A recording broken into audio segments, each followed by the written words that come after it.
Assalamualaikum warahmatullahi wabarakatuh. Perkenalkan, nama saya Arlana Citra, NIM 2120203861206041 dari program studi perbankan syariah Institut Agama Islam Negeri Parepare.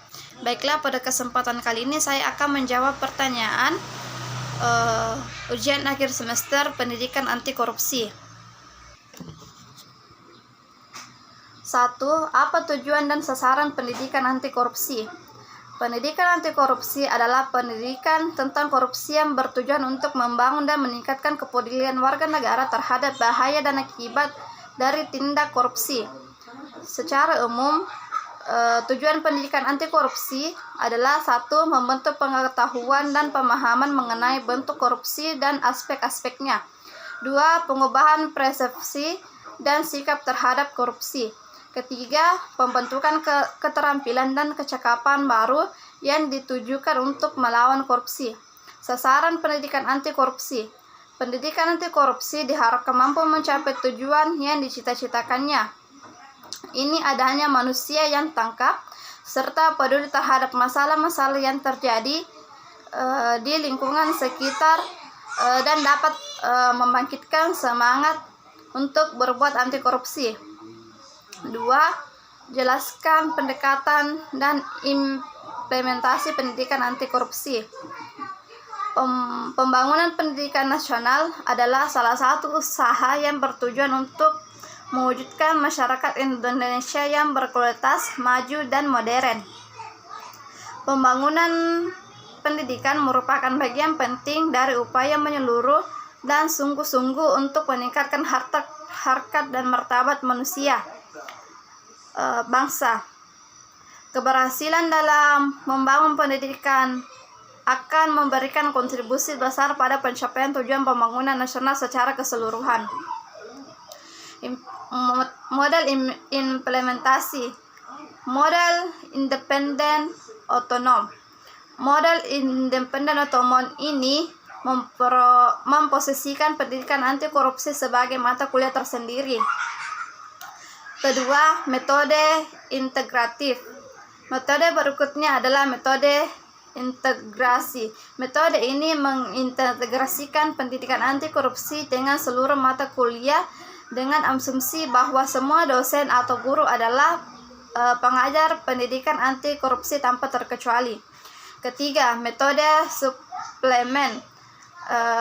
Metode ini menawarkan pelaksanaan pendidikan anti korupsi melalui sebuah kegiatan di luar jam perkuliahan. Keempat, metode kulturasi atau pembudayaan. Kulturasi atau pembudayaan merupakan proses holistik yang melibatkan semua komponen perguruan tinggi. Penanaman nilai-nilai anti korupsi dapat ditanamkan melalui pembudayaan dalam seluruh aktivitas dan suasana perguruan tinggi.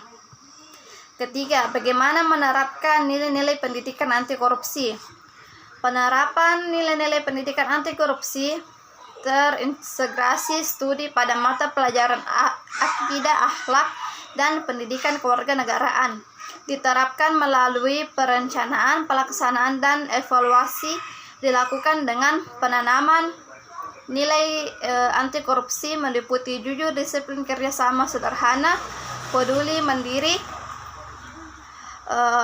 kewarganegaraan yang relevan dengan materi bahasa yang dapat diamati dari sikap siswa melalui lingkungan sosial peserta didik. Keempat, sebutkan nilai-nilai dalam pendidikan karakter. Pertama itu religius, jujur, toleransi, disiplin, kerja keras, kreatif, mandiri, demokratif, rasa ingin tahu, cinta tanah air, peduli lingkungan, peduli sosial. 5. Sebutkan dan jelaskan dimensi indikator dalam acuan pendidikan anti korupsi. Politik. 1. Membuat kebijakan didasarkan pada kepentingan umum atau bersama atau adil. Kedua, melaksanakan kebijakan didasari sikap menjunjung tinggi keberadaan atau jujur dan berani. Kedua, sosiologi. 1. Menepatkan janji atau tanggung jawab. Kedua, tidak diskriminatif dalam memberikan layanan atau adil. Ketiga, tidak nepotisme atau adil dan mandiri. Ketiga, ekonomi. 1. Melakukan persaingan secara sehat atau tanggung jawab, jujur, kerja keras. 2. Tidak menyuap atau jujur dan disiplin. Keempat, hukum. 1. Tidak melakukan penggelapan dana, pajak, barang, dan sebagainya, atau jujur dan tanggung jawab. Kedua, tidak melakukan pemalsuan dokumen, surat tanda tangan, dan sebagainya, atau jujur dan tanggung jawab. Nilai acuan pendidikan anti korupsi. 1. Kesetaraan. Kesejajaran, sama tingkatan atau kedudukan sebanding atau seimbang. Kedua, kebersamaan. Hal bersama seperti rasa persaudaraan atau kekeluargaan, senasib, dan merasa menjadi satu kesatuan. Ketiga, komitmen. Perjanjian keterkaitan untuk melakukan suatu atau yang telah disepakati. Keempat, kepemilikan. Perihal kepemilikan. Kelima, hemat. Berhati-hati dalam membelanjakan uang, tidak boros, dan cermat.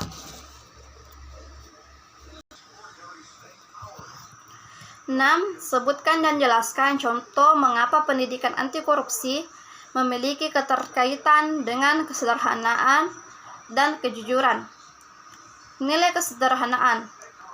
Berjasa sikap dan perilaku yang tidak berlebihan, tidak bahaya seluk-beluknya, apa adanya, hemat, sesuai kebutuhan, dan rendah hati. Kedua, nilai kejujuran. Perilaku yang didasari pada upaya menjadikan dirinya sebagai yang selalu dapat dipercayai dalam perkataan, perbuatan, dan pekerjaan. Nilai kejujuran dalam dunia akademik dapat diwujudkan dengan tidak mencontek, tidak memasukkan absen, nilai, dan lain-lain. Ketujuh, jelaskan faktor internal dan eksternal terhadap tindak korupsi. Faktor internal. Pertama, ada aspek perilaku individu. Diliputi sifat tamak atau rakus manusia.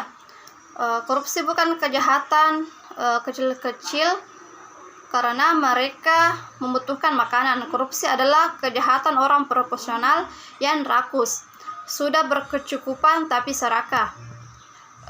Kedua, moral yang kurang kuat. Seseorang yang moralnya tidak kuat cenderung mudah tergoda untuk melakukan korupsi. Ketiga, gaya hidup yang konsumtif. Kehidupan di kota-kota besar sering mendorong gaya hidup seseorang konsumtif. Kedua, ada aspek sosial. Perilaku korupsi dapat terjadi karena dorongan keluarga yang secara kuat memberikan dorongan bagi orang yang untuk korupsi dan mengalahkan sifat baik seseorang yang sudah menjadi tradisi pribadi. Faktor eksternal yaitu pertama, aspek sikap masyarakat terhadap korupsi. Pada umumnya, jajaran manajemen selalu menutupi tindak korupsi yang dilakukan oleh segelintir oknum dalam organisasi. Terus kedua, aspek ekonomi.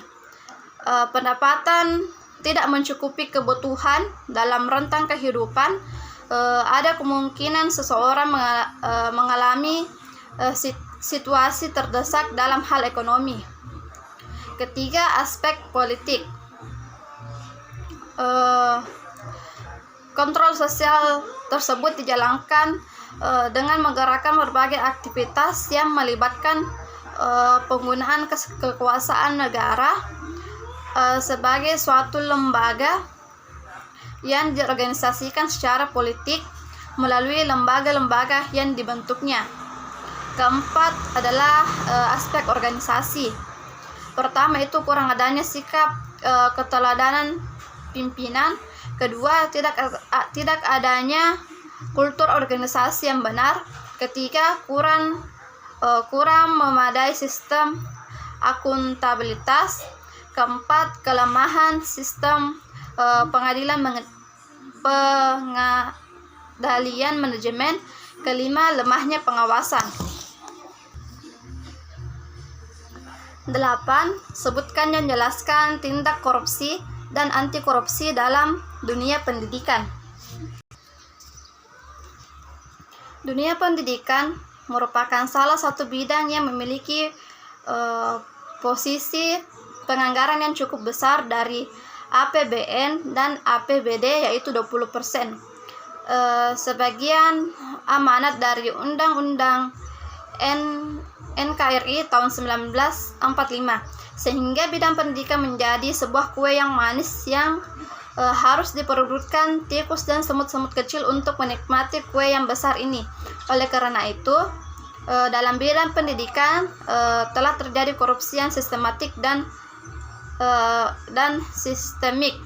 Walaupun korupsi dari tiap-tiap oknum kecil, tetapi jika diakumulasikan maka